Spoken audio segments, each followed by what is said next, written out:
Meanwhile, Om Gyanatimidandasya Gyanamjana Shalakaya Akshurunmilitam Yena Tasmai Shri Gurave Namaha Namashishtam Manumapi Satriputram Atrasarupam Rupam Tasyagrajamurupurim Matarim Gashtavatim Radha Kundam Girivaram Maho Radhikamadhavasam Prapto Yasya Pratitna Gripaya Shri Gurum Tamnatasmi Vanchakalpatarubhyascha kripa sindhubhyaiva cha Titanam pavanebhyo vaishnavebhyo namo namaha. This Sri Krishna Chaitanya Nityananda Sahodito Udadai Pushpavanta Chitra Sangratamānudam Jayatam Srato Pangur Mama Mandamatergati Matsarvasya Padamboja Radha Madan Mohanam Bhaktya Bhinaya Aparadha Lakshay Ittashra Kamaditarangamadhi Kripa Tvam Shaganam Prapanam Brinde Namaste Charanarvindam Brinde Namaste Charanarvindam Sri Sachinandan Gaur Hari Ki Jai Sri Harinam Prabhu Ki Jai Sri Gaur Nityananda Ki Jai Sri Gaur Gadadhar Ji Ki Jai Gaur Bhakta Vrinda Ki Jai Gaur Premanand Hari Hari Bol. So, pranam to all of you, and good morning, good midday here from Buenos Aires. Still a few more days before traveling to Bogota, Colombia on this coming Tuesday for Nityananda Triyodasi. So welcome to the Tadatmya Sangha, connected live here in Zoom and as well in Facebook. And to those who will watch the lecture or listen to it later. So, as usual, we are having our weekly meeting, gathering, and that we started a few weeks ago, ISTAGOSTHI, enlightening one another, sharing of hearts, deeply listening, accepting, and entangling one another, so to say, in Sangha. Sadhu Sangha is its own entanglement, so to say. We will sometimes speak about not being entangled, but there's ultimately no problem with entanglement if we know how to engage with it. So that's what we are trying to do here, to become interwoven into the fabric of our very existence in the context of Sangha, which, as we always say and we always repeat, Sangha means sadhu Sangha. Sat Sangha basically means attachment to honesty. Sat has to do with that which is true and real, and Sangha can be translated as attachment. So sadhu Sangha, the implication of sadhu Sangha is, let's get together so we inspire in one another a further attachment to honesty. Because at the end of the day, that's what counts, not so much how impeccable, spotless, so-called perfect we may be in whatever we may be doing, but how much honesty is invested there. That's the actual perfection. Honesty is perfection, and not so much the internal presentation of the heart. That's the honesty, that's the perfection, not so much whatever outer packaging we may deliver our presentation through. So that's it. You are all invited to share if you have any questions today in the context of, again, how we can present those questions from an honest place and try to address them from hopefully an equally honest place, and allow the combination of honesty create its own result. So Nam Dharma Prabhu is raising his hand. So yes, please, Nam Dharma Prabhu, you can unmute yourself and we can receive your contribution to the cause. Rams Maharaj, thank you. So I've been thinking about instructions and commitments made at the time of initiation Mm-hmm. with regards to rounds chanted and other more, personalized guidance. And Mm-hmm. and I know my understanding is that some flexibility around commitment of chanting is okay if we're depleted. I would say my own psychology is one to make sure I'm doing those rounds. Um, and if not more, but also at times maybe to my own detriment, where just sitting on the couch and looking at the window and may have a different quality of benefit and through rest and integration. So curious about your thoughts on that, but more perhaps importantly, that the instructions were given individually at the time of initiation, if we are. Um, it's that thing. It's like sometimes a instruction is given in time and place, but then things shift, and we're following an old instruction that is 15 years old or something at that point, and isn't necessarily as relevant, or its meaning and application may change. And so, how does one, navigate that, especially if that relationship has been altered or compromised in some way? Mm. Thank you. Thank you so much. That's I would say, utterly important question. Somehow we touched upon that in some of the previous ISTAGOSTHIs, and it has been a topic on my own mind recently, and I have been talking with some local friends as well in the connection to it, specifically what you ask about, how to deal with the principle of vows, or promises or commitments, however you may like to frame them, in connection to something we have proclaimed, so to say, at certain time of our life, and we may find ourselves in very different places after, what to speak, many decades, but a few years even after that. And I think it's good to begin to answer to this question to remind ourselves, because you mentioned at the time of initiation, no, we promises this and that, no, so we have this expression at the time of initiation. Also, it's important to remind ourselves that initiation is a process.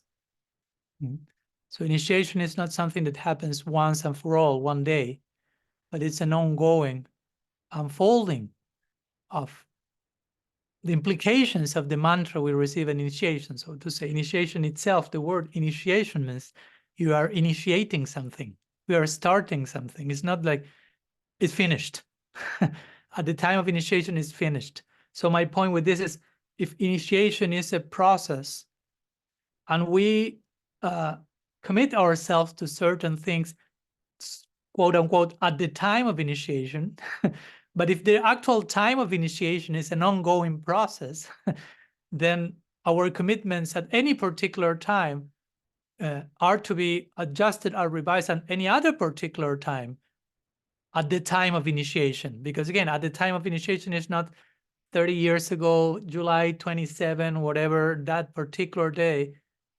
That's the time of initiation, but initiation, again, continues to unfold, continues to remain a process, and therefore still we are in the process of initiation. So I think it's way healthier in relation to your question and in so many other aspects to conceive not only initiation, but everything, if you will, as a process, not so much like because many times we are very narrow-minded sometimes, and we just used to think of things as like reaching someplace, doing something, it's over, one act performance, one ultimate arrival point, and nothing else is going on. Something not so much in an unfolding, ongoing process-like experiences. Like, for example, today I was thinking and writing a little bit in connection to my next book, the idea of perfection. No, and we generally, many of us, we hear the word perfection, again, like with any words, we have so many ideas, and we hear perfection and we may feel that's a maximum, fixed maximum. That's perfection. To reach a fixed maximum. That can be our idea of perfection, but that's not the only idea of perfection. No. Fixed maximum? No. There's an ongoing maximum, ever unfolding, ever evolving. But sometimes we may conceive perfection as that, or we can conceive of surrender as that. You are surrendered or you are not surrendered. I surrender today. Or we can think of initiation as that.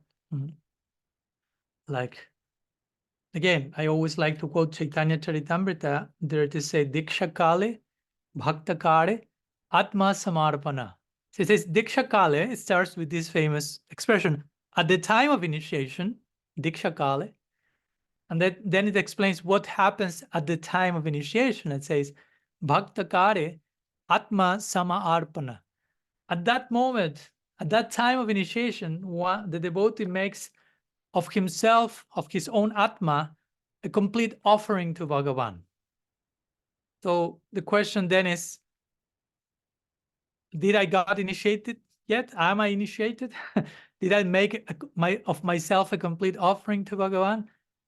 Is that ever possible? Or I can always make myself a more complete offering to Bhagavan? And in that sense, you can say initiation never stops. The time of initiation is forever, is always. Sometimes some acharyas will say, when Krishna plays his flute in the lila, and you hear the flute, that's another layer of initiation, because sometimes in initiation we receive certain mantras, and that mantras are gayatris, are like extended versions of Krishna's flute playing. So sometimes it is described in this way, like hearing Krishna's flute means another, let's say, another layer of diksha, and that happens in the lila. And when you are in the lila hearing Krishna's flute, you are not hearing Krishna's flute only once, but probably every single day, and probably every single day you hear the flute, it's never the same. So you are always receiving an upgraded version of Diksha on a daily basis for eternity. Sorry to unpack this point so much, but I want to make clear that initiation is a process. That's my main point, to create like a proper foundation to your question, which has to do with vows, commitments taken, or promises made at the time of initiation. So again, we have to, with these ideas in place, we can rethink what do we mean every time we say at the time of initiation, like if some past, again, event that happened one time, one day in a lifetime. No, as an ongoing process. Initiation is an ongoing process, and therefore I may have made some vows and commitments at some point, but in time life changes and I may need to adjust them.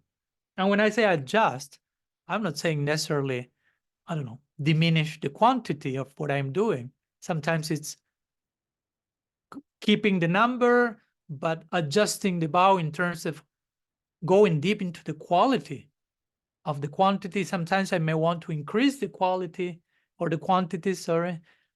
Whatever we are doing, I'm talking about, for example, the chanting of the rounds that we talked about that the other day.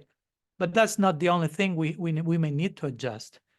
Or sometimes we may need to diminish whatever, one thing or the other. And there should be place for this. There should be place for an, how to say, for a more flexible, as you yourself mentioned in your question, a more flexible conception of what it means to follow a vow. Because we may commit ourselves to something, and not only to something, but to something from a certain place of understanding, or to something from a certain place of experience, whatever you may want to put into that line of commitment. But we change so much, life changes so much. No, like, again, to give an example, some people may get married, and when they're getting married, they're really getting married from a place of, we'll be together for eternity, and you are my better half, and you are God sent.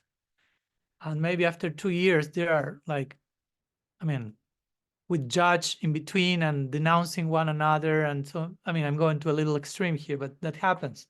So something happened in between, and they need to adjust their vows. And now the vows will take the form of divorce, so to say. And in some cases, that's necessary.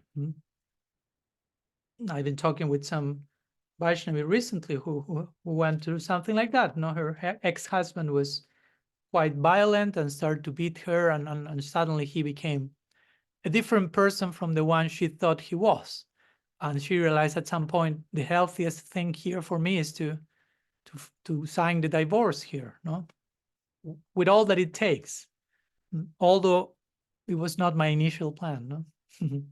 Or the same if you connect with the guru, and eventually that guru stops behaving as such or as you expected, you may need to take a distance from that person. This happens also. So, and I think in general in our community, again, there are cases, but many times we are a little bit rigid in this connection. We sometimes conceive vows in very like monochromatic way. No, like I promise, I commit to do this, and now I have to keep doing this till I die, and that's the success of my vow, something like that. And if I stop doing it or do it less, I'm breaking the vow, and that's it. It's like some type of mathematical formula, which entails sometimes the implication of if I manage to not break my vows, which sometimes that's the place from some of us follow some vows. I follow the vow not to break it, something like that. The main concern is not to break the vow than following the vow. And sometimes the concern is more, by not following, Krishna is forced to grant me perfection, something like this. Because I was told that if I've never transgressed this particular number, then this will happen. No?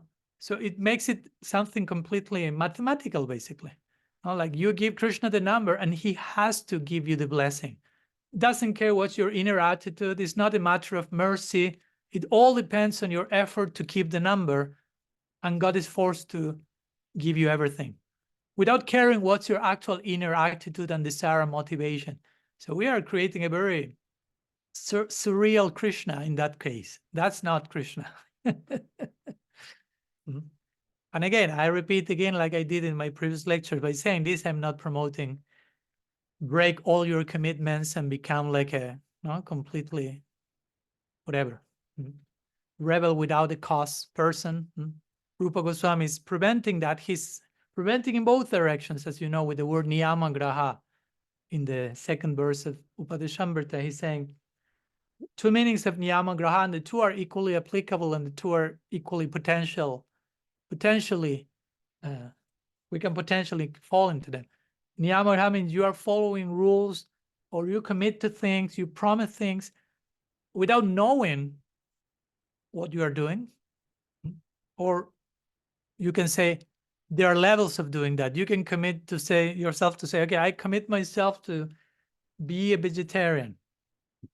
But actually you understand what does it mean on some level, but on some level you don't know what you are doing, because the actual vow is not to be a vegetarian, as we explain always. It's to be as kind and loving as you can. So in one level, we may be indulging in niyamagraha while following some vows from another level of understanding them. Yeah, I want to be vegetarian. I want to be compassionate to animals, but still we may be missing the actual gist of the vow is to extend that love and compassion to everyone. Now, any other thing. So my point with this is one meaning of niyamagraha is we follow things without understanding them or without having the proper motivation to follow them. That's another way of putting it. Again, I'm following these vows because my main concern is to break them. And if I break them, what? No, I don't know. Every person will have their own reply to that question. If I break a vow and the devotees come to know about that, I will be ostracized from my tribe. I will be disliked. My guru will stop loving me. I mean, so many ideas we may have, and hopefully that's not the case. Hopefully if someone, for whatever reason, breaks one vow without even the intention, let's put it like that, Guru and Vaishnava still increase their affection and shelter and support. No, because if I tell you I love you as long as you keep all your vows in place, that's very conditional. That's not unconditional love. Unconditional love is I love you and I support you and I'm with you. Remain sincere, and even if you lose some battle in the whole war, that's not it. It's okay. We continue. I love you. No, you don't deserve my love by being perfect, something like that. No, it doesn't work like that. But sometimes we operate from that mythical platform. No?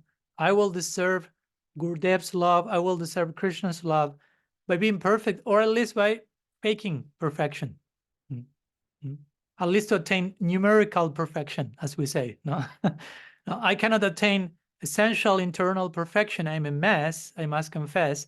But at least let me attain the perfection of a number, so I can win over their affection, which again still entails some misunderstanding, because unconditional love is already there, even with you failing every level. So I think, again, this foundation of understanding how unconditional love we already are can potentially free us from so much trauma and misconceptions and guilt trips and so much wasted energy.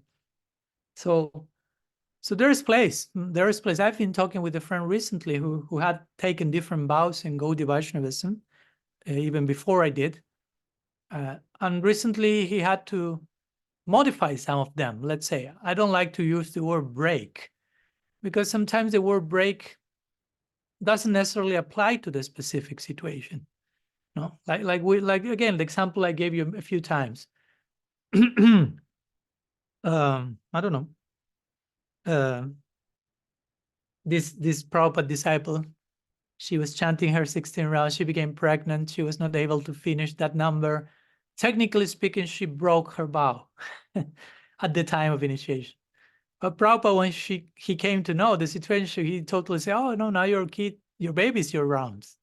So he never said, "You broke your promise to me. You know, you whatever." No. So again, I'm not saying this to overindulge in laziness and deceptiveness, but I don't know. So I know so many sannyasis who no longer are sannyasis. No, a lot. As you know, that's what the research shows. No, mostly from those who accept sannyas, probably 5-10% will continue the vow, continuing naturally embracing the vow. But I wouldn't say that all of them broke their vows. No, I don't. I personally choose not to go in that direction. Of course, some of them did that from a very deceptive place, and I can say they broke their vows. But in many cases, I know cases where they were utterly sincere about, I accepted that vow when I was whatever, 25, and I was really sincere in whatever I could see at that time, in my desire to please my guru and my desire to serve. I thought I will be able to sustain this lifestyle. But I must acknowledge I was pretty naive and I was pretty this and that. And time passed and I realized, oh my gosh, I cannot keep this vow. And I don't want to cheat myself nor others by making a show of being a sannyasi and behind curtains, who knows what. So I prefer to be utterly honest and live this order, which I accepted with all the sincerity I had at that moment. And with all the sincerity I have at this moment, I'm living it. So provided you are acting with all the sincerity you have at whatever moment you are, I wouldn't call that breaking vows. That's my point. Because you are keeping the utmost vow, which is remain honest, remain sincere. I think that's a higher vow than whether you remain as a monk or not, whether you do this or not. For some reasons, you can continue doing things for the wrong reasons, and you can stop doing things for the right reasons, as I'm mentioning now. You follow my point. Some people may continue as a sannyasi to continue with the example from the wrong place.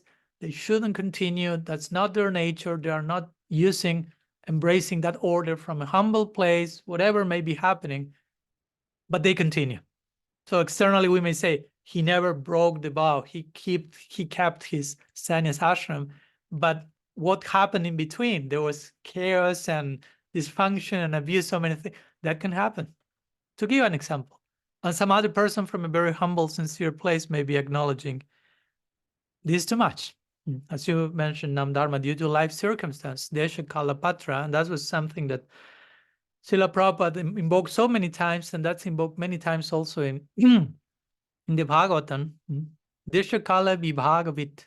Bhishmadev is called Dishakala Vibhagavit. He's a knower of how to discern vibhag between time, place, and circumstance. And that's one of the typical attributes of a sadhu or of a devotee, of an honest person. Like you are discerning, like where I am now at present, discerning your adhikar, what I'm capable of, what I'm not capable of today. Tomorrow it will be different.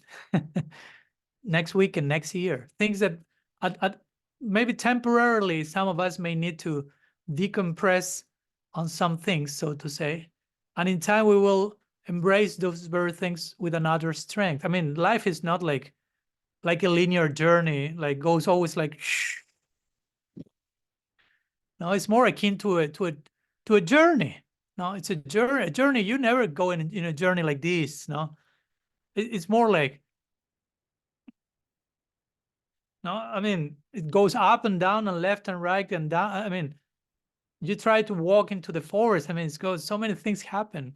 Sometimes you have to go back to gain momentum, run and jump. So many things can happen. So we have to be careful not to over idealize how our journey should look like, so to say, like in a perfectly exemplary way without any fall downs, mistake. Like the other day, one devotee also asked me, she was having some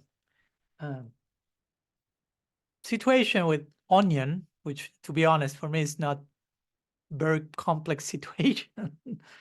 And I mentioned to her, like, because she was really suffering because of that. And I say, well, I mean, I don't consider that falling down, because she expressed something like that in those terms.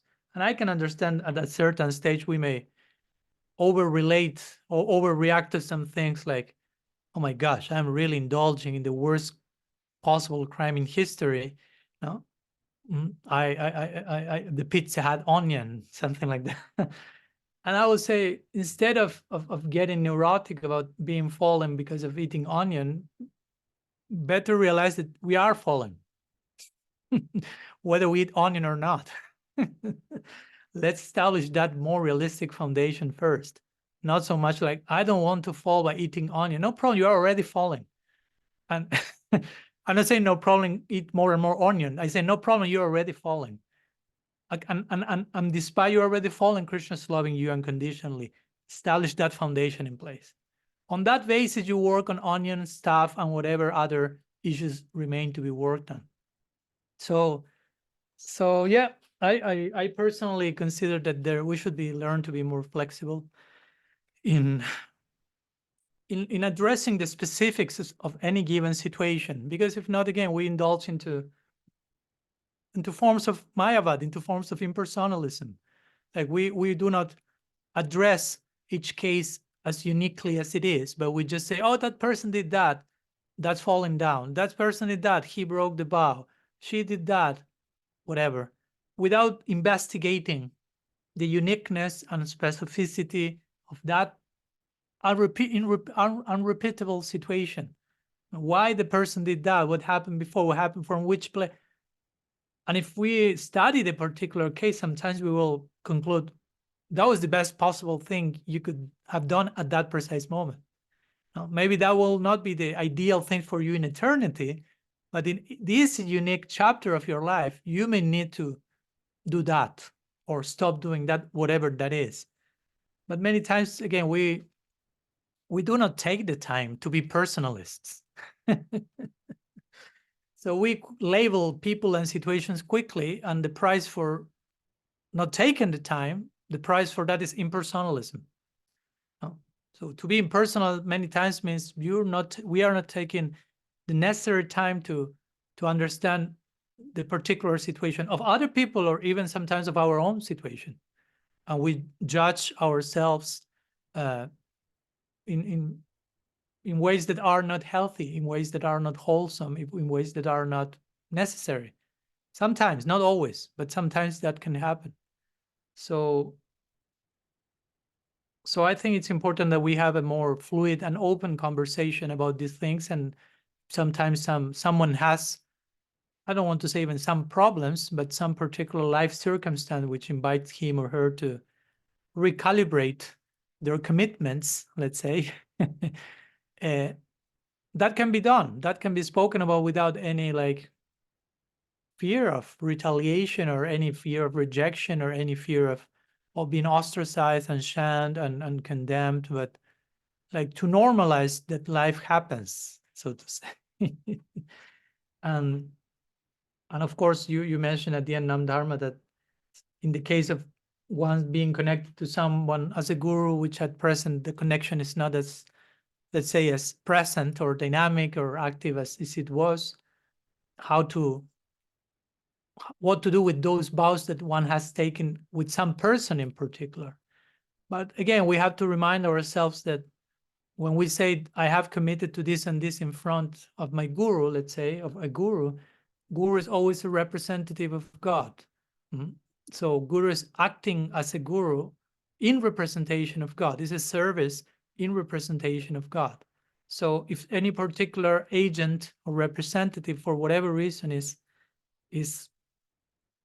not present in our lives, or we cannot share these situations with him or her, well, we should, we can find some other person in our lives that we feel is representing God's will for us, and that's a continuation of what we receive of our original guru, so to say. Again, it's all different agents representing the same agency. Or ultimately, we can also, again, God is in our heart. He knows everything about us, so we can have that dialogue, inner dialogue with him. That's also possible. We shouldn't cancel that also. So there can be situations where the best thing you can do is just have an honest, true, sincere conversation, inner dialogue with Bhagavan, and present your situation, present your whatever shortcomings or doubts, whatever we may have, and try to hear deeply in prayer.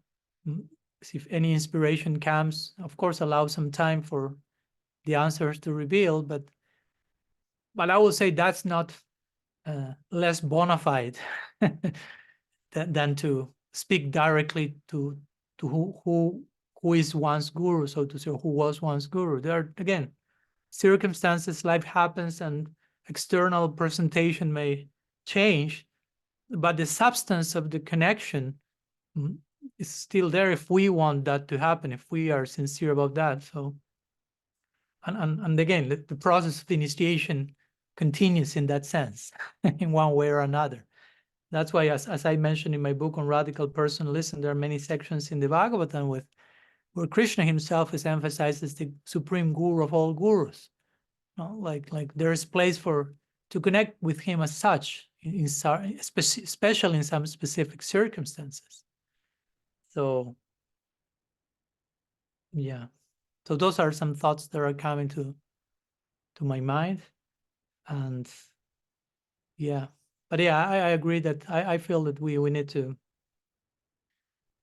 go deeper into how we conceive the vows. As I like to say many times, I mean, how not only, it's not about breaking or not breaking, leaving or not leaving, but renewing the vows.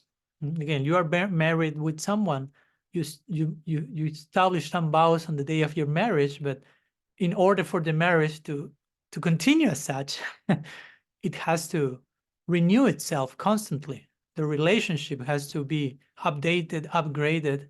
You cannot just keep your marriage with the same mentality and attitude you had on day one. That's not possible. So this is the same. Initiation is a type of marriage. And we have to update the connection, the relationship with Guru, with Bhagavan. And sometimes for that to happen, we may have to adjust some things. Again, in the beginning of the marriage, we did things from some place, sometimes more idealistic, sometimes more narrow-minded, more naive, more fanatical, sincere, loving, but with lack of maturity in time. We may, how to say, externally it may seem, in some cases, I'm not saying everyone will do that, but in some cases in time, as we mature, externally, sometimes in some cases, we may do less of some things in order to do that from a more deep place. That can happen. That can happen. It's not, again, this is not like a running competition about doing more and more and more and more and more and more in terms of number. There is productivity, as I like to say, in a spiritual life, but it's also restoration. So there are activities which promote productivity, numbers, and there are activities which promote restoration. Both are equally important and complementary. So yeah, depending each stage in one life, some might have more place than others.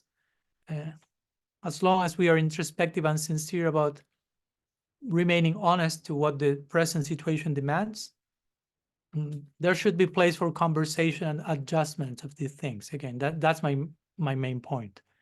And if one has a guru and can have conversation with him or her, ideally, again, that's my perspective, but there should be place to talk with the guru and for him or her to understand that these things happen in life, and there may be place for adjusting and changing and accompanying in that way the disciple in his and her journey, his unique journey of that in that particular chapter. Yeah. I hope that helps, Namdharma. Thank you for the question. Thank you. Yeah, thank you very much. Yeah. Appreciate it. Yeah, hopefully we can continue talking about that more often, because that's, again, I think a topic that requires so many layers of unpacking and unfolding. But yeah, we have to begin somewhere. So thank you. Yeah, thank you. So Bhakti-Rasa is raising her hand. So it's in continuation with what you're discussing now is, going back to what you said about at the time of initiation, the devotee offers himself completely in completeness. So in that same evolutionary kind of embrace, we can also see that completeness, also evolves, and we could have offered ourselves completely, but that completeness was limited, and the shape of that completeness will change over time. And I think that that's kind of what you speak of when you talk about remaining honest, is to always, expand into the completeness that we have the capacity to have at that moment, and to not hold back from being complete, even though that completeness compared to another time is going to look different with ourselves and between other people. So it's kind of like, the completeness kind of thing kind of harmonizes it. As long as we are pushing into embracing our completeness of the moment, then we're not kind of cheating the system, and it's going to look different at each moment, really. And I think, again, it's so important in this context that another important theme that I personally feel passionate about in terms of introducing it more and more in our thinking and conception is this idea of an ongoing evolution of things, like love is growing, love is complete, but it becomes more complete, love is perfect, and it can further perfect itself. The same with Krishna, who is made of love. In one sense, he's changeless, and he's always Krishna, and he doesn't change. He doesn't become John Smith or something. No, he's eternally perfect, complete, but that doesn't mean that, again, it's a fixed maximum. It's a point of closure. But on the contrary, perfection can always attain further peaks of perfection, we could say. Because, again, it's all about how we conceive the concept, as I mentioned in radical personalism, sambandha. Sambandha means to receive a conceptual orientation, what is what, but also to teach us how to think about things. So we hear perfection, we hear completeness, purnam, But what's perfection? What's the ultimate completeness? No? For example, in terms of God, what's constitutes the greater perfection? A non-changing entity who is always the same, perfect in the same spot, so to say, or a God that is growing and continuing to evolve in the context of loving interaction. Entonces, in this way, Rupa Goswami uses this word. No, I like this expression that he invokes in Bhakti Rasamrita Sindhu. He says, Purna, Purnatara, and Purnatama, referring to Krishna in different places in this case, or in different experiences of love, we could say. Those are the places, Dwarka, Mathura, and Vrindavan. So he says Krishna is complete, Purna, in Dwarka. He's more complete, Purnatara, in Mathura, and he's most complete, Purnatama, in Vrindavan. So the word complete is always there. That's the point. He is complete. No? Completeness is there, but there is a possibility of further completeness on the foundation of completeness, which again is paradoxical to the way we used to think about things in a logical way. And that's why scriptures repeatedly say things like Tarka Pratishtana. Watch out for the pitfall of logic, so to say. Don't try to ascertain everything through mathematics, so to say, through your logic, through your brain. Tarka Pratishtana basically means through logic, you end up nowhere. Of course, I'm not promoting here be illogical, but just accept. Let's feel comfortable with paradox.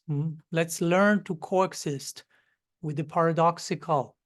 Let's enter into more mystical way of ascertaining reality, where apparent contradictions are reconciled in a higher equation.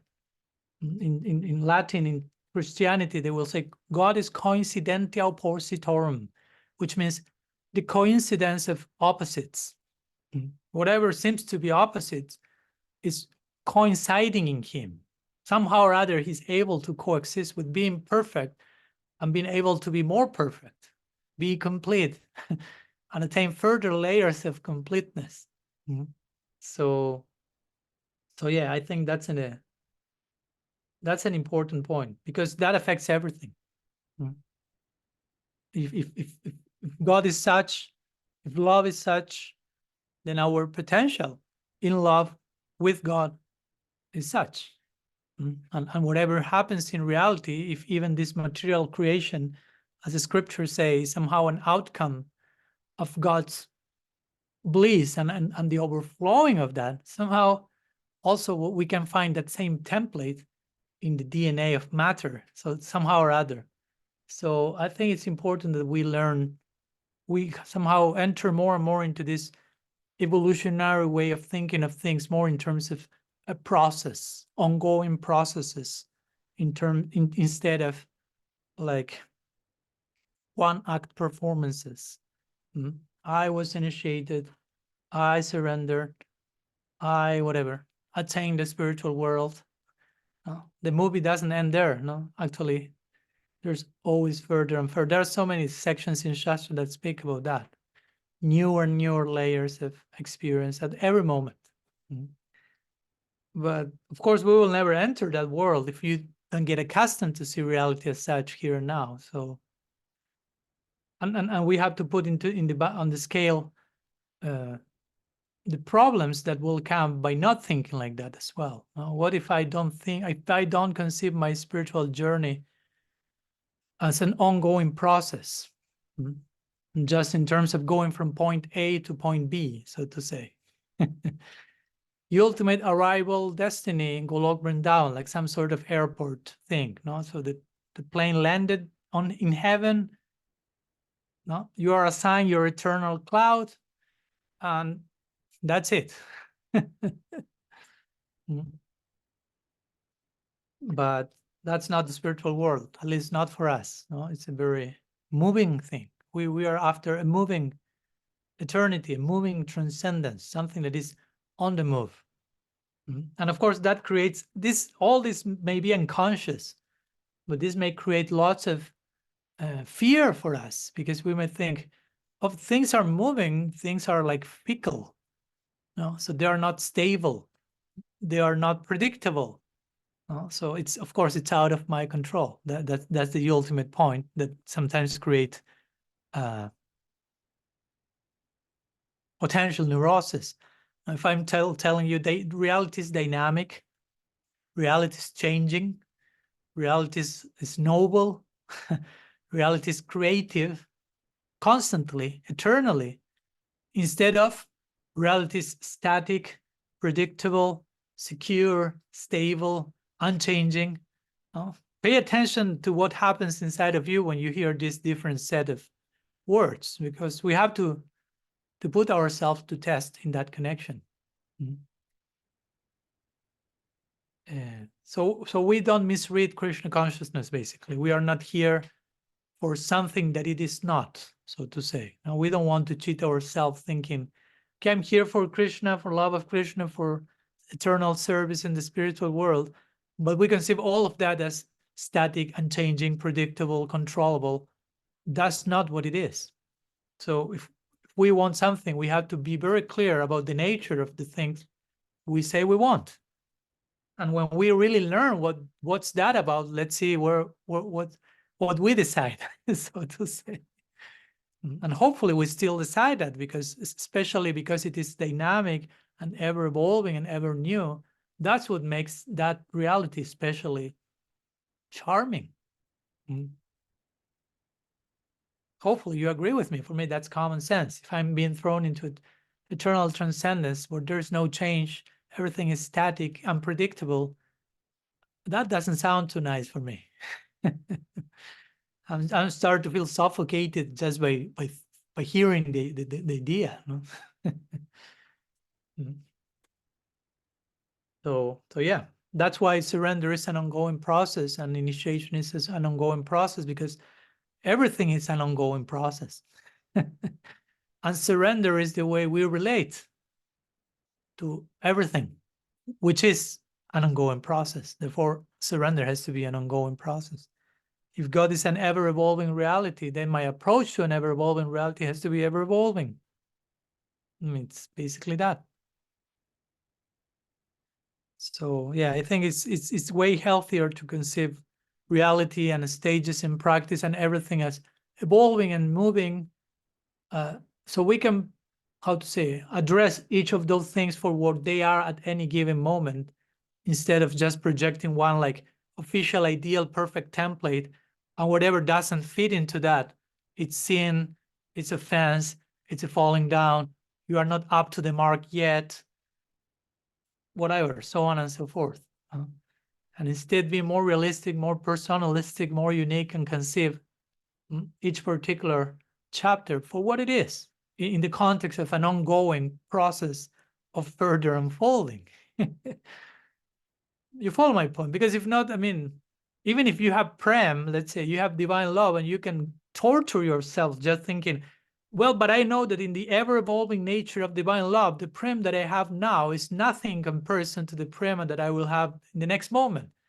What's the meaning of that? I mean, you will just torture yourself, cancel your present experience, because you know it can always be better in the future. I mean, do you think that's how life is supposed to be lived? But I know people who lives like that, or who has the tendency to go there, instead of being in the present, appreciating the gift of the present, and embracing the challenges of the present as one point in an ever unfolding symphony. They are just like judging themselves because they are not up to the mark yet. They know they could do better and they are not doing. And they put this, like, they compare themselves with this ultra idealistic superhero-like template that it's never enough. And that's a recipe for frustration, depression, so many things. So yeah, let's make the journey more sustainable. Krishna says in the Gita, Susu kam kartum, bhakti is supposed to be executed with joy. So let's honor those words somehow or other. Somehow or other. So I think, yeah, to keep in mind this notion of ongoing processes permanently unfolding, even in eternity, not only now, it's way more realistic and way more sustainable and way more exciting for me. Way more full of surprise and wonder and amazement and unpredictability than just you are supposed to be here and you are not yet there. So still you are considered falling down, but whenever you reach there, you are legal. That's not a very charming way for me of describing the journey. So yeah. Yeah, I'm writing on that. So you touched upon a point that you triggered lots of things. I can continue talking on that, but a few words on your reflections, Dr. Rasa. Thank you for that. So what else? We have Jamuna raising her hand. Hare Krishna. Just a quick thing on that point that you just brought up about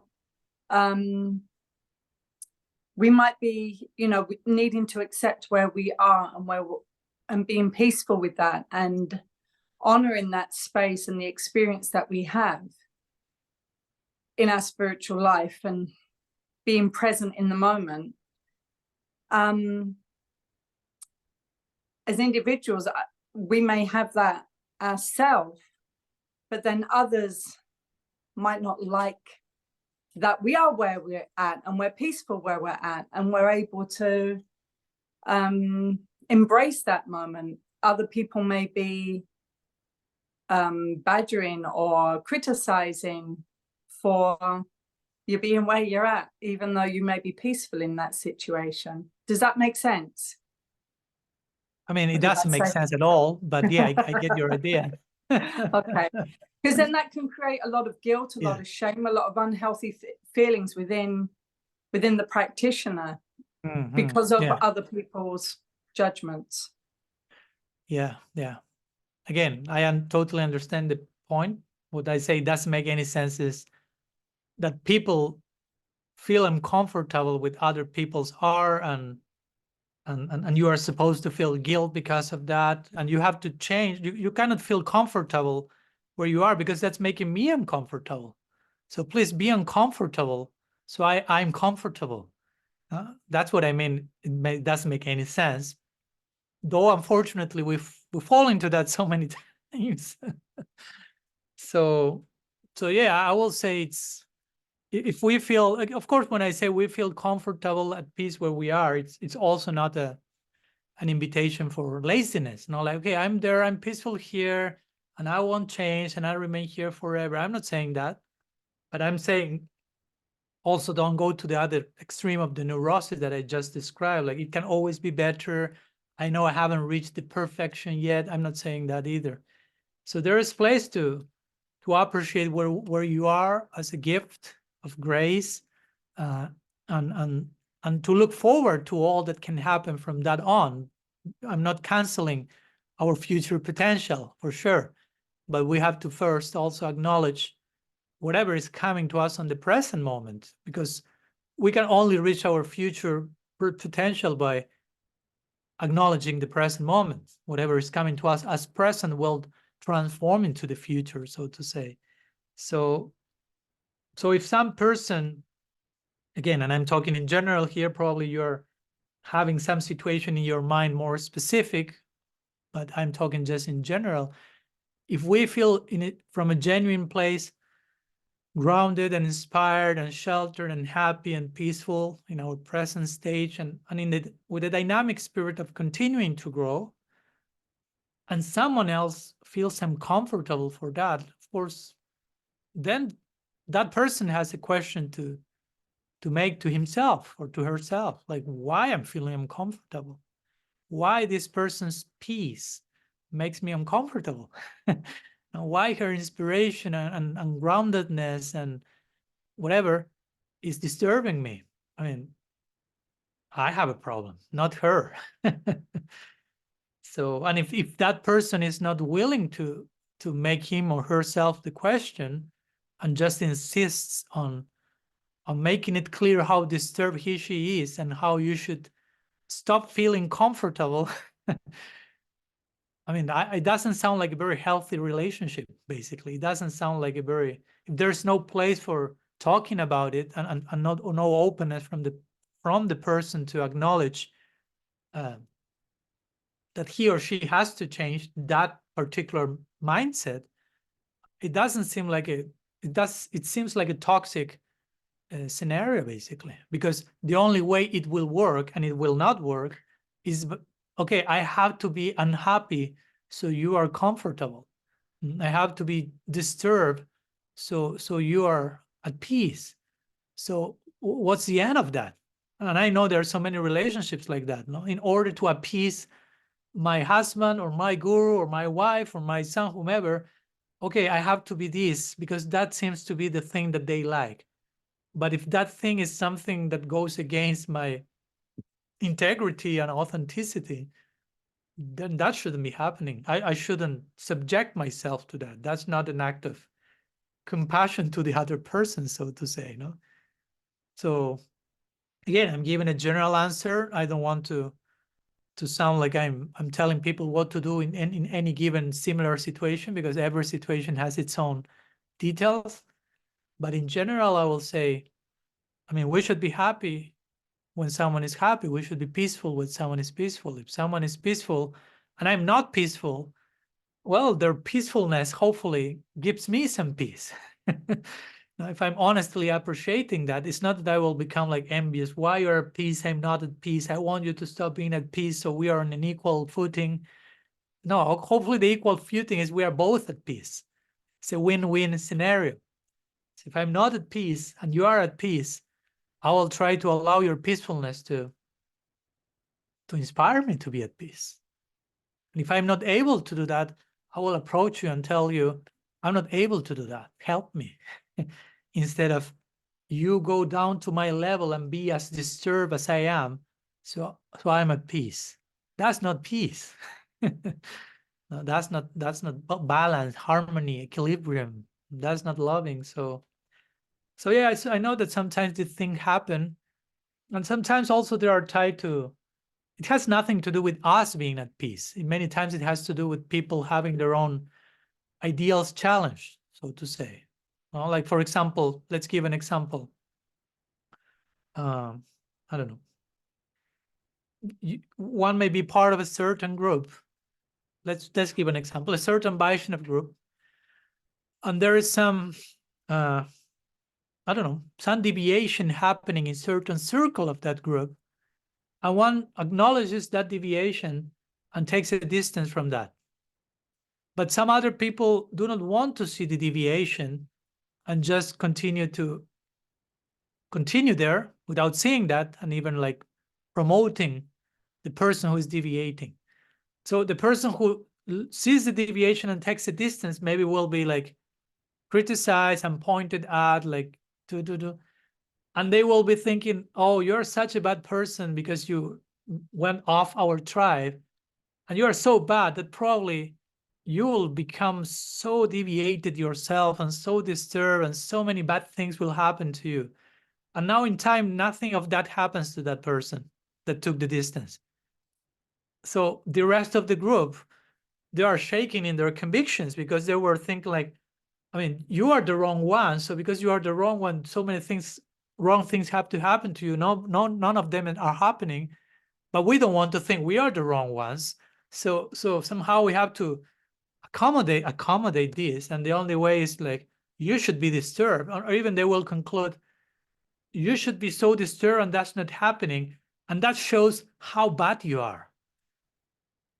Because you did so many bad things, and even you did so many bad things, you are not disturbed. That shows how miserable and rascal you are.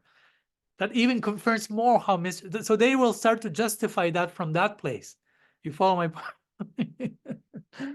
because your living example of being at peace is a challenge to them. It's a challenge to their own convictions and to their own probably compromises in their own situation. So they need to somehow silence your situation by, in their own minds at least. It's not that you're doing anything wrong, but in their own minds, you are a threat, because your own example is telling to them, without you telling any word, by showing to them about their wrongness, so to say, about their own compromise. But if you don't want to see that, if you don't want to accept your own lack of authenticity and honesty, of course, whatever is triggering that you in your environment, you will try to cancel that quickly because we are not willing to see it. So at the end, it speaks about the lack of honesty from those type of people. Because if you are honest and you are willing to acknowledge how things are, okay, if you're at peace and someone is at peace or inspired, someone may think, you shouldn't be inspired with people outside of my group or my mission. Oh, but you are inspired. You shouldn't be inspired. You should be disturbed because you're doing something wrong. And it's like, no, I'm not doing anything wrong. I'm inspired for the right reason. So your inspiration creates a challenge. How can someone be inspired outside of my tribe? I was told it was not correct. It cannot happen. And now I'm starting to realize that it can happen, but it's dangerous because I had been indoctrinated with this other idea. So one experiences this like clashing. And many of us may need to go through those crises to to integrate and grow and mature. So, but yeah, we have to grow to the point of people can be at peace and inspired in so many different ways than the ones we are inspired at peace. Also, that's another point, no? Even in eternity, again, we will find so many devotees finding their ultimate satisfaction, so to say, in different ways of serving Bhagavan and so on. And we have to be okay with that. We cannot go to Ayodhya and let's try to disturb all these devotees of Ram because they are fully at peace worshiping Ram and not Krishna and Vrindavan. We have to disturb them because their satisfaction is disturbing me. That's not the example given by Gopakumar in Brihad Bhagavatamrita. On the contrary, he was inspired by their inspiration. So that's the ideal of sadhu sanghas, I'll always say. No, it's the ideal of sadhu sangha is if you are genuinely inspired, genuinely at peace, genuinely whatever, that will nourish me. Always. Even if it's totally different from a different stage and perspective and more, if it's genuine, if you are genuine and I'm genuine, I cannot but be nourished.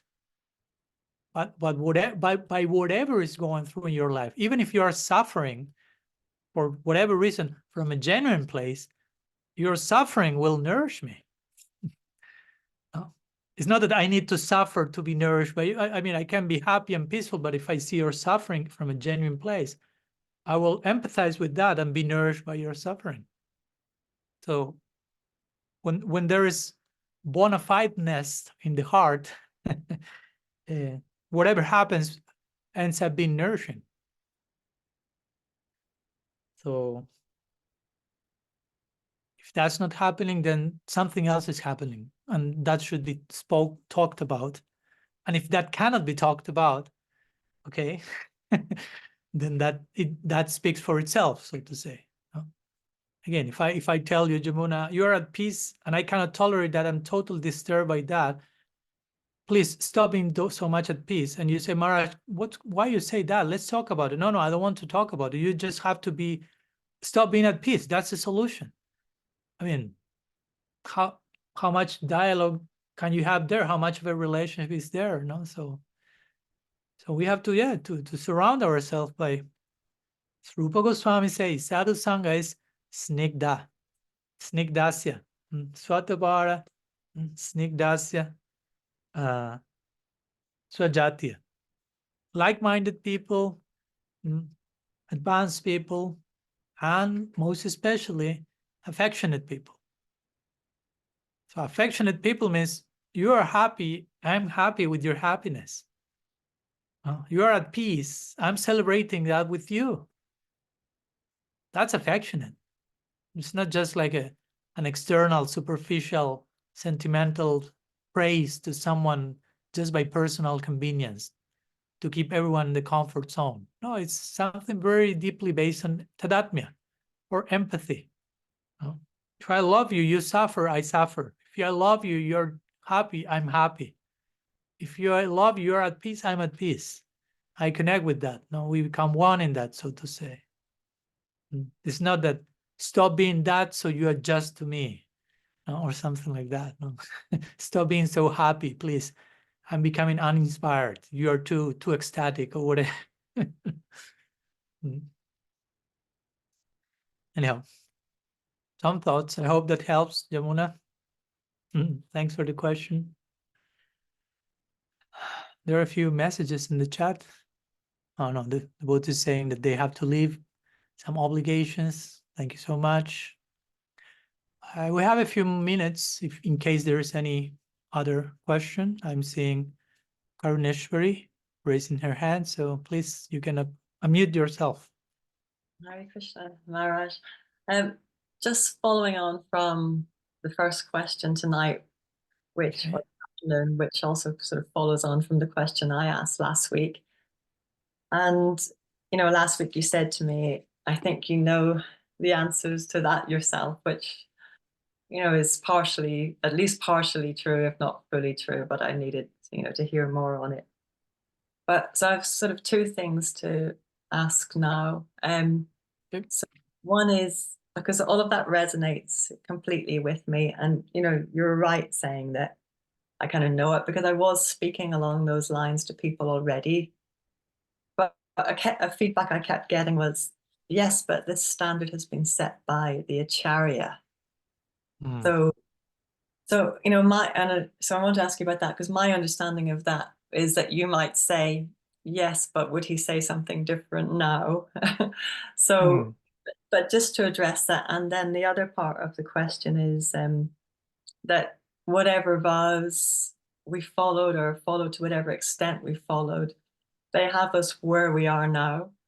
And then from this place where we are now, we do whatever we can do from our hearts, which is in a lot of ways more real than because we're supposed to. That is the question, even though it doesn't sound like one. Can you unfold a little bit more the second part of the question, please? Yeah. So, okay, say we committed to chant 16 rounds, and maybe we did that for some time, and maybe we didn't manage it for some time, but whatever amount of rounds we did chant, we are who we are today as a result of that. Yeah. And so today, whatever I feel inspired, and I'm not trying to like make excuses or be lazy or lethargic, but wherever my inspiration leads me to serve Krishna today, seems to me more real than doing it because I'm meant to do it. And sometimes I succeeded and sometimes I so-called failed, but I'm the result now of all of that. And in one sense, it's the past. It's not relevant if I followed it or I broke it, because now who I am and the Krishna consciousness, whatever I have, I feel like I want to do what I want to do, not because I vowed to do it, but because I want to. Yeah. Or is that dangerous ground? So regarding the first part of the question, again, this is my view on this. As you may imagine, there are many opinions regarding one single aspect of our tradition or one single statement by our acharyas and shastras. So I don't want to sound utterly conclusive, and here I'm revealing to you the ultimate perfect way of doing everything. It has nothing to do with that. But it's how I personally today, probably this is ever evolving. You never know in time how we may address these issues. But when we say something like the acharya, how is the standard has been set by the acharya? Again, for me, this doesn't sound, in my personal opinion. Again, I'm not criticizing anyone specifically nor any particular group. I'm sure that in any given group there are individuals, and the individuals have their differences of opinion. As someone has told you the standard has been set by the acharya, I'm sure people from that same group will not say that. So again, we may say something as representative of a whole mission, but that's still our personal interpretation of that. Of course, it feels more authoritative for ourselves to speak as if that's the actual ultimate thing, but doesn't mean it is so. So I personally will disagree with that. Because what's the standard? Again, we use the word standard, but standards can change also. Who say that standard is always the same? Again, Prabhupada set standard of 64 rounds first, right? That was the standard set by the Acharya. Then he changed the standard.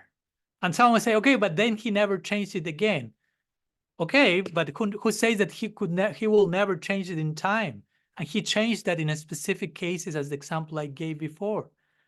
So for me, the idea of standard is something that, my opinion, and I can understand in big groups, it's important. You need to keep some things in place. Okay, let's have some rules and standards, ways of doing things, because we're so many, and it's such a big thing, and it gives some sense of order and structure. I can totally relate to that. But also everything has pros and cons, and I will say that standards are to be, are to be established on a personal level. I mean, each person has to have their own standard, and that standard may change in time, as we were talking with Nam Dharma.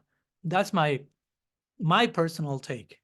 I can understand the benefits of making it more simplistic and say this, the formula, you practice that, you're in, but the problem is you don't practice that, you're out. And in time, so many things can happen and nuance can happen. So the Acharya established something. I would say in this case, let's go, Prabhupada establishing 16 rounds. And I know how emphatic he was on that number, but also I really can connect with the time, place, and circumstance situation he was in while emphasizing that in that way. Again, he came with another standard. He adjusted the standard.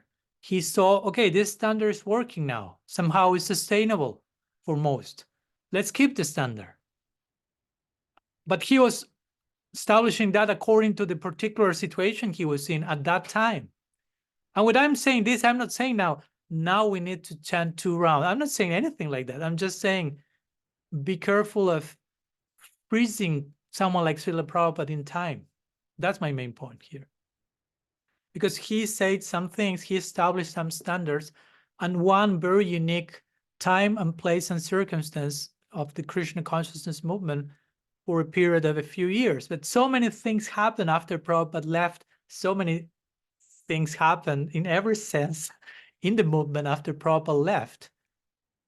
I will say that he probably may have adjusted some things due to all that stuff. Not only regarding sannyasis leaving their vows and abuse and divorces and dysfunctions of many types. I wouldn't say that Prabhupada will just repeat, copy, paste like whatever he may have said during the first 12 years. I mean, he was, if I don't agree with this, I'm saying he's not a commonsensical person, basically. I'm saying he's narrow-minded, he's frozen in time, he came with just one formula from day one, but that's not the case. If you study, if we study Prabhupada's life and how he moved while in US, he was experimenting a lot and testing the results of whatever he was saying and doing, because he was landing in another planet.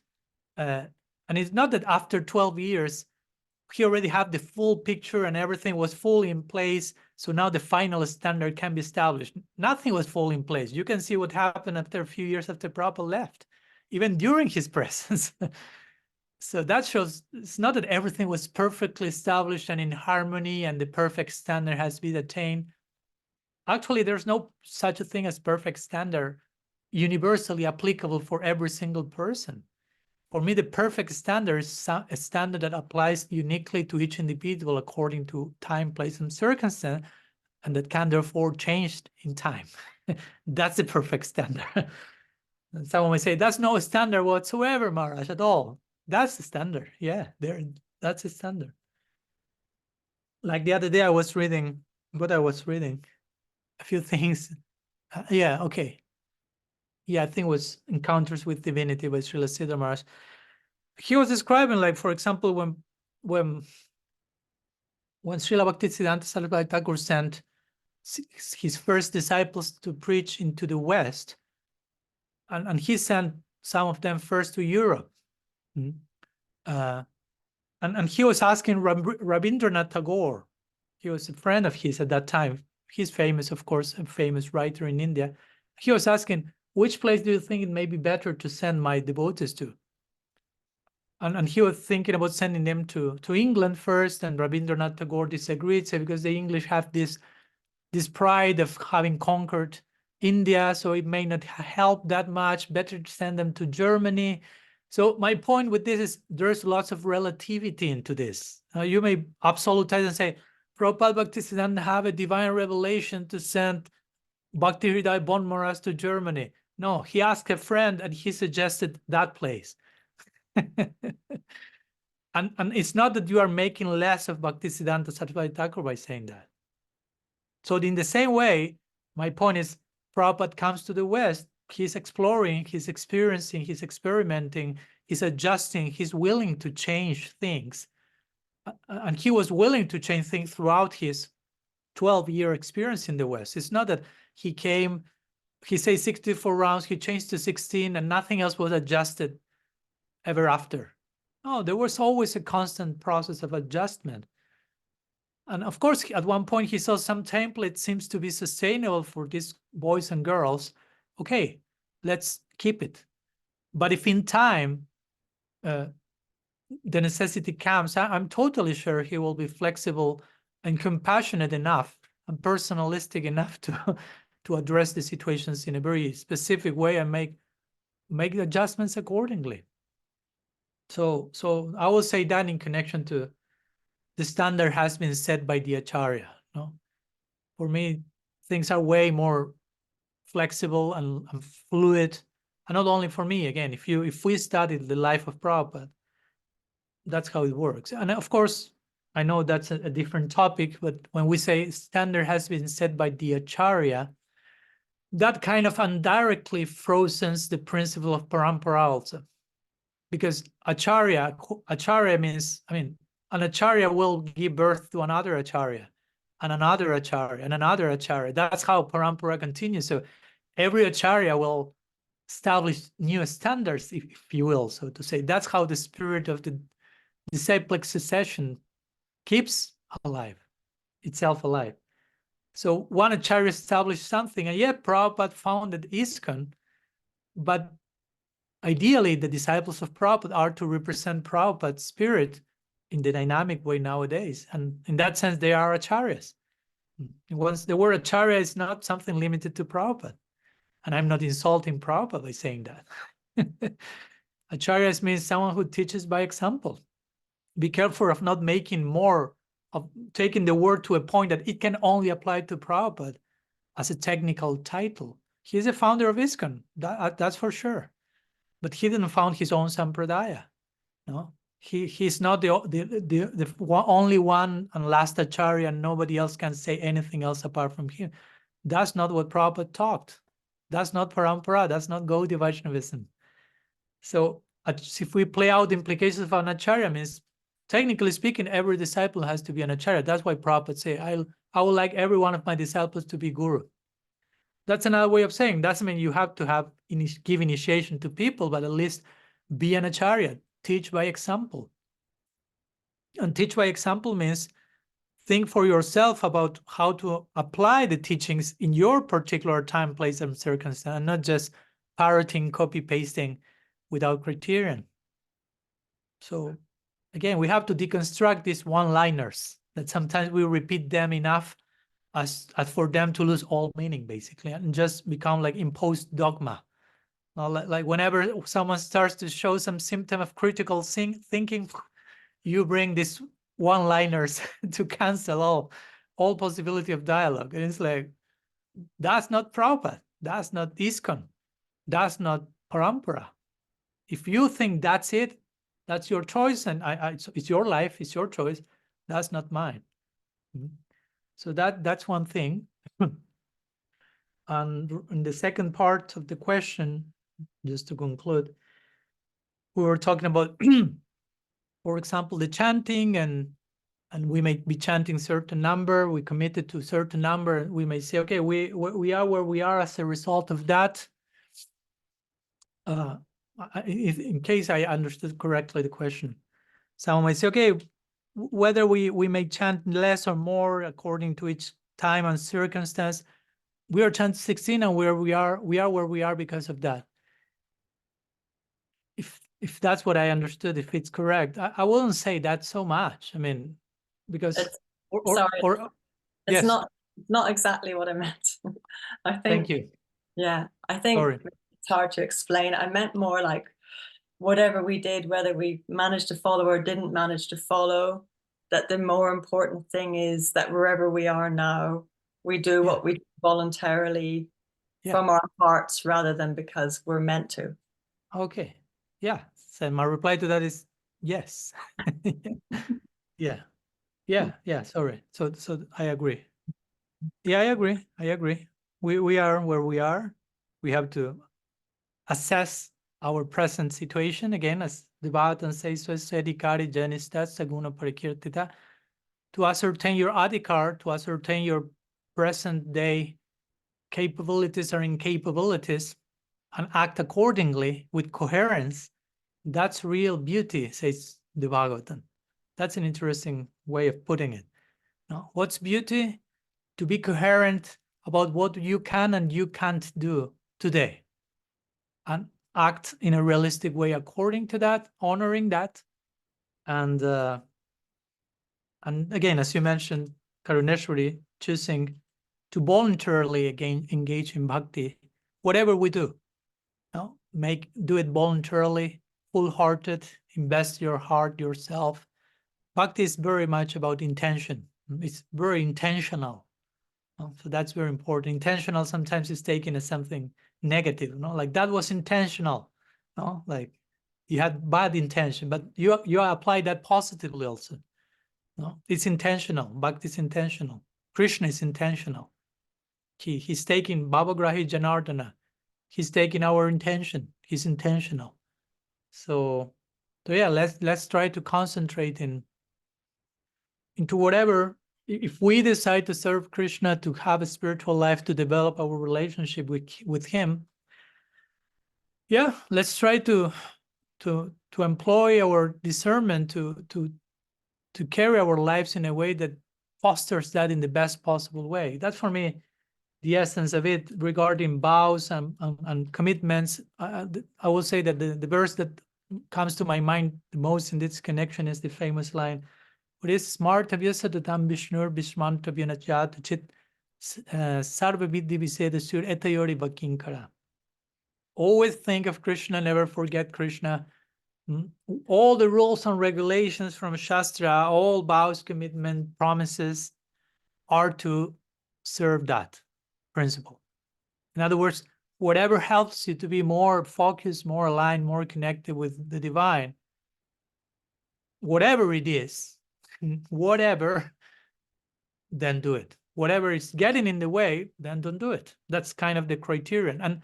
And the whatever may change in time. That's my point. Whatever today is helping me, at one point it will suffocate me, or vice versa. So we have to remain sensible and open-hearted and minded to catch that, and to pay attention to how we feel, to connect with our feelings also, and emotions, and our gut, so to say, and proceed accordingly. So yeah. Okay, thank you, Karuneshwari. And Bhaktirasa is still raising her hand. Some question, comment? Yes, it's regarding what Karuneshwari was asked also. Kind of a part of her question, which didn't make it to the surface really. At one point, I'm gonna just put you on the spot there, is she had just kind of under her breath mentioned, is this dangerous? Sometimes devotees feel that it's actually dangerous to act out of inspiration, as opposed to act simply within rules. That rules make it safe and inspiration makes it dangerous. So maybe if you could just Yeah. comment on the actuality of danger. Yeah, that's a whole lecture, Bhaktirasa, and we are 1 hour and a half now, but yeah, a few words on the actuality of danger. Yeah, I think if that's the case, which is in many instances, I think it's good that we give ourselves some time to ask ourselves, okay, if I feel that limiting myself to follow the rules is safe, why? Why do I feel that? Why do I feel it's safe to do that? What's the safety it provides? And why do I feel that it's dangerous to be inspired? Which is the risk, the potential risk of being inspired? I mean, I think it's healthy for ourselves to unpack the implications of our beliefs, so to say, which many times are just beliefs. Again, limiting beliefs, not actual realities. Because the purpose, I mean, I'm not against rules, as we know, but actually what we have to connect is the purpose of the rule is to be inspired. And you accept the rule because you have been inspired. Generally, you won't accept the rule if you were not inspired to accept the rule in the first place.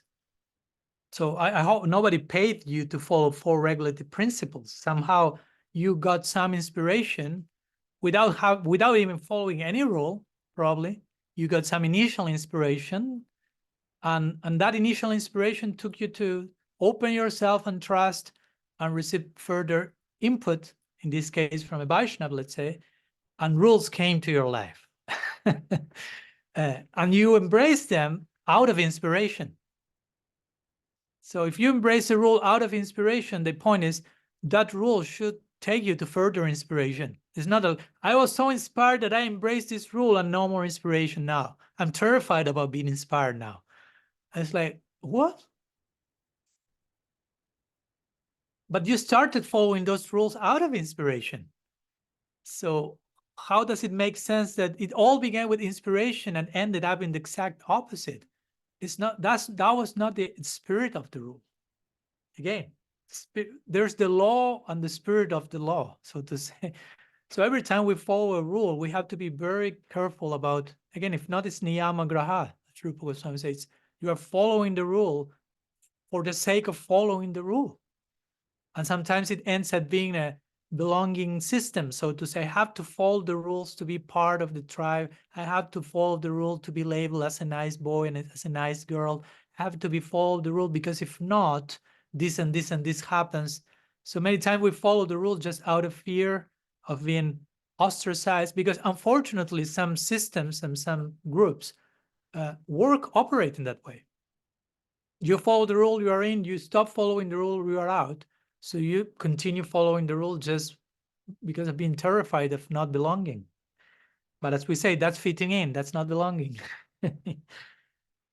So yeah, I think we need to always keep up with the spirit of the law. Every rule has a spirit, so to say, has an essential inspiration, so to say, that has to be contacted with. I'm following this rule to go deeper into my inspiration, not to get farther away from my inspiration. If that's not happening, I have to recalibrate my whole approach to the idea of rules. Again, I'm not having a problem with rules. They're okay. But rules have to facilitate, not to constrict. Like the rules of the game, I always give that example. Every game has rules. If you want to play a game, there are rules. But the rules are meant to facilitate the experience of the game, to make it exciting and inspiring, not to feel suffocated that I cannot do anything. But if we want to play, I don't know, basketball, there are some rules. Now, the ball has to enter into the basket. You cannot play with your feet, and this rule, and because if you do whatever you want, you take the ball and you just jump into the water and start swimming with the ball. That's not basketball. So there's no game at all. We cannot play. So there are rules that we have to follow. And in the perimeter of the rules, excitement can happen.